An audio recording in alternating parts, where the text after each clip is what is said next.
Nesse vídeo, nós veremos mais um pseudônimo dado a São José na carta apostólica Patris Corde. Então, o que nós iremos meditar agora é Pai com coragem criativa. Então, nós já vimos que a primeira etapa é justamente a cura interior da própria história. Agora nós iremos ver que a carta nos apresenta mais uma característica importante, que é justamente a coragem criativa, baseada sim nas atitudes de São José. Às vezes são precisamente as dificuldades que fazem sair de cada um de nós recursos que às vezes nós nem pensávamos ter. Veja, se as dificuldades elas não nos impulsionam, elas nos fazem ter certa criatividade, a resolver certas atitudes ou situações que às vezes a gente pensava que na facilidade não conseguiríamos. Então é diante disso que aparece essa coragem criativa. Nós notamos que Deus não interveio de forma direta e clara, porque Deus intervém por meio de acontecimentos e de pessoas. É muito interessante perceber o destaque que a carta dá a essa situação, da intervenção de Deus, não diretamente, mas por meio dos acontecimentos e por meio das pessoas. E José é justamente esse homem, por meio de quem Deus cuida dos primórdios da história da redenção. Veja que é ele o grande cuidador do menino Jesus e de sua mãe, Maria Santíssima. Então, a carta apresenta São José como o verdadeiro milagre, aquele pelo qual Deus salva o menino e também a sua mãe. É nele, é essa forma que Deus encontra para agir na proteção dessa sagrada família. O céu intervém confiando na coragem criativa de São José. É interessante perceber isso. Que ao chegar a Belém, não encontrando ali alojamento, ele vai fazer o quê? Arranja aquele estábulo e prepara-o. A gente pode pensar os cuidados que José e Maria tiveram ali para preparar um bom lugar, mas especificamente ele, né, que percebendo já as dores de parto de Maria, vai preparar um lugar. Leva a gente a meditar, a pensar quais foram as atitudes criativas de São José. Não obstante, nós percebemos a arrogância e a violência dos dominadores terrenos, né, daquilo que às vezes é falta de criatividade e interesse próprio, mas Deus encontra sempre a forma de realizar o seu plano de salvação. Percebemos que tanto a violência e a arrogância daqueles que não ofereceram àquele casal um local, Deus fez acontecer de uma forma criativa por meio de um homem o início do plano de salvação com o nascimento do menino. Então, o que é isso? É transformar um problema numa oportunidade.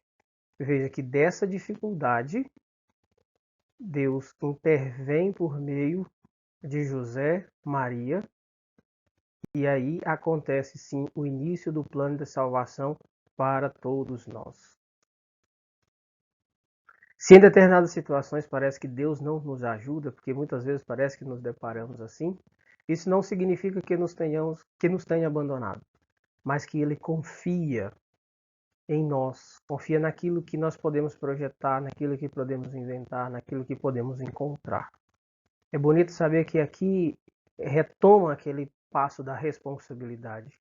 Às vezes, realmente pode parecer que não há ali a presença ou a ajuda de Deus na história humana, mas é porque ele está agindo, repetindo, no meio dos acontecimentos e também pelas pessoas. Então é uma certa confiança que Deus deposita em cada um de nós. Com a nossa capacidade humana, a capacidade intelectiva, vejamos, é assim que Deus realmente está fazendo com José. É a nossa contribuição.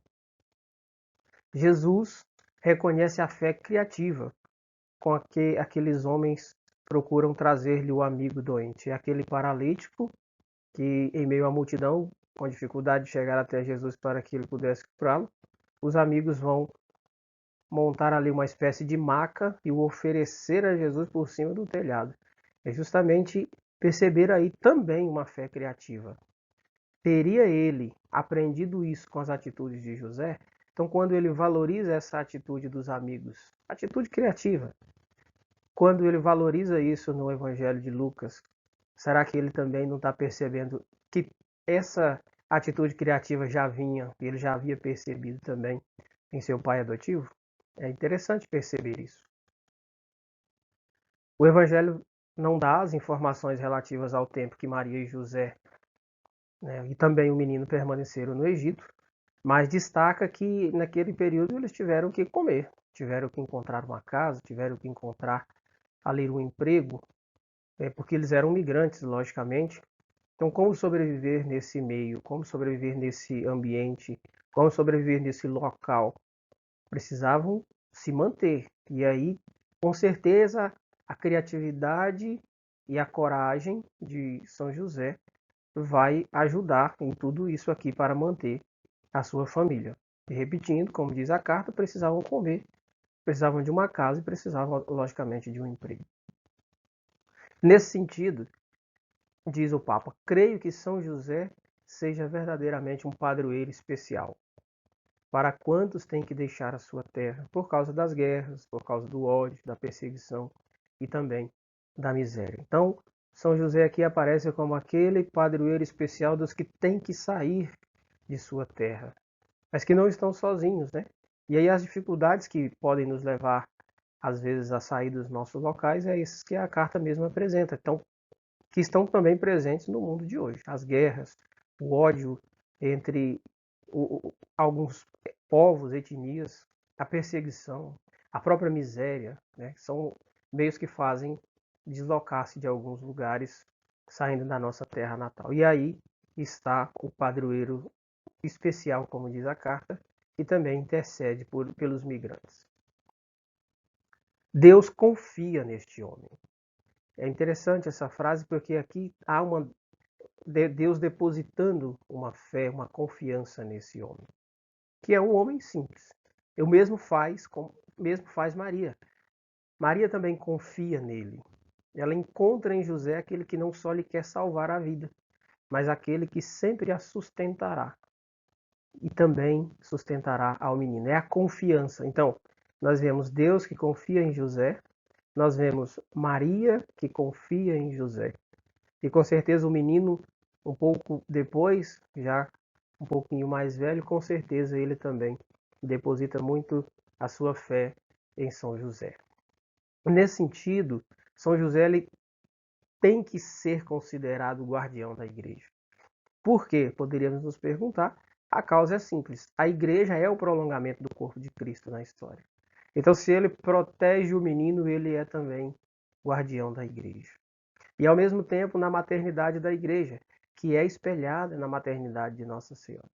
Então, nós temos aqui justamente esse título bonito dado a José como guardião da igreja, porque ele protege o menino e aí, logicamente, protegendo o corpo, ele vai proteger aquilo que é a igreja, extensão, prolongamento do corpo de Cristo, e protegendo Nossa Senhora, ele protege a maternidade da igreja. Isso é bonito ver o que nos apresenta a carta. Assim, todo necessitado, pobre, atribulado, moribundo, forasteiro, recluso, o doente, o menino, que José continua a guardar. São todos esses apresentados na carta com dificuldades maiores ou menores, são como o menino, são como Jesus, que São José guarda e protege. Por isso mesmo, aí nós retomamos aquilo que a carta nos apresenta. São José é invocado como protetor dos miseráveis, como protetor dos necessitados, dos exilados, dos aflitos, dos pobres e também dos moribundos. Por isso a intercessão deve ser clamada, deve ser pedida, a intercessão de São José para aqueles que se encontram nessa situação de vulnerabilidade. Nós encerramos mais esse vídeo pedindo a intercessão de São José. São José, Pai, com coragem criativa, rogai por nós.